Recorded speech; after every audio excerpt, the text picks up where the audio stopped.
खाजगी शिक्षण संस्थांकडून दरवर्षी केली जाणारी आवाजवी फी वाढ रोखावी आणि सरकारी शाळांचा दर्जा उंचवावा आणि एमपीएससीसह स्पर्धा परीक्षा ऑफलाईन घेण्याचा कायदा करावा अशा विविध मागण्यांसाठी क्रांती संघटनेचे अध्यक्ष राहुल साळवे यांच्या नेतृत्वाखाली विभागीय आयुक्त कार्यालयात निवेदन देण्यात आले आहे। यावेळी शिक्षण आणि रोजगाराशी संबंधित 10 प्रमुख मागण्या प्रशासनासमोर मांडण्यात आल्या आहेत।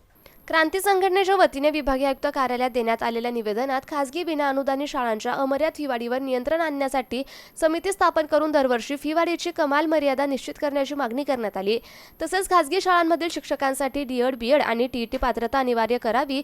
सरकारी शाळांमध्ये सीबीएसई आणि आयसीएसई धर्तीचे इंग्रजी माध्यम सुरू करून दर्जेदार शिक्षण उपलब्ध करावं। तसेच सरकारी शाळांमध्ये आधुनिक सुविधा उपलब्ध करून विद्यार्थ्यांचा ओढा वाढवावा अशी मागणी करण्यात आली। याशिवाय सरकारी शाळांची संख्या वाढवणे, शिक्षण सेवक पदाची अट रद्द करून नियुक्तीपासूनच पूर्ण वेतन देणे, महाविद्यालयीन प्राध्यापक भरतीसाठी पवित्र पोर्टल सारखी पारदर्शक व्यवस्था सुरू करणे, एमपीएससी सह सर्व स्पर्धा परीक्षा ऑफलाईन घेणे, एमपीएससीच्या जागा वाढवून सर्व सरकारी भरती आयोगामार्फतच करणे, तसेच रोजगार विनिमय कार्यालय सक्रिय करून बेरोजगारांना रोजगार मिळेपर्यंत बेरोजगारी भत्ता देण्याची मागणीही निवेदनातून करण्यात आली। यावेळी राहुल साळवे यांच्यासह संघटनेचे पदाधिकारी आणि कार्यकर्ते मोठ्या संख्येने उपस्थित होते। परवानगी दिली असं या ठिकाणी दिसून येते। 80,000 ते 2.5 ते 3 लाखापर्यंत या शाळांमध्ये पाल्यांची फीस आकारली जात आहे। त्यावर कोणत्याही शासनाचे निर्बंध नाही।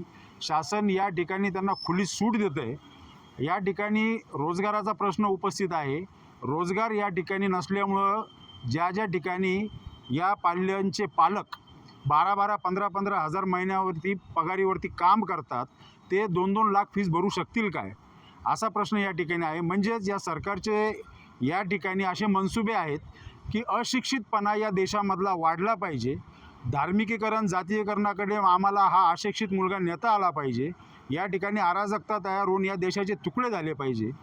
परंतु आम्ही या ठिकाणी जे आंबेडकरी चळवळीचे लोक आहोत, आम्ही हे कदापि हे सहन करणार नाही।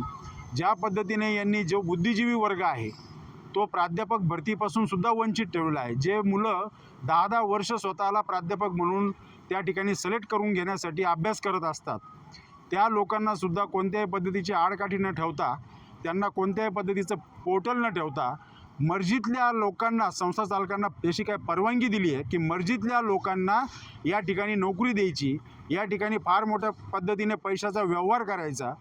परंतु पैशाच्या व्यवहारामधून जो प्राध्यापक होतो तो त्या ठिकाणी शिकू शकतो का? त्यामुळे येणाऱ्या पिढीचं फार मोठं नुकसान या ठिकाणी होतं आहे। त्या ठिकाणी सुद्धा आम्ही अशी मागणी करतो आहे की या प्राध्यापक भरतीसाठी, माध्यमिक शाळांच्या भरतीसाठी सुद्धा पवित्र पोर्टलसारखं कोणतं तरी पोर्टल या ठिकाणी शासनाने चालू करावं आणि यावरती निर्बंध आणावा। यासाठी आपण सरकारला काय अल्टिमेट देणार आहोत?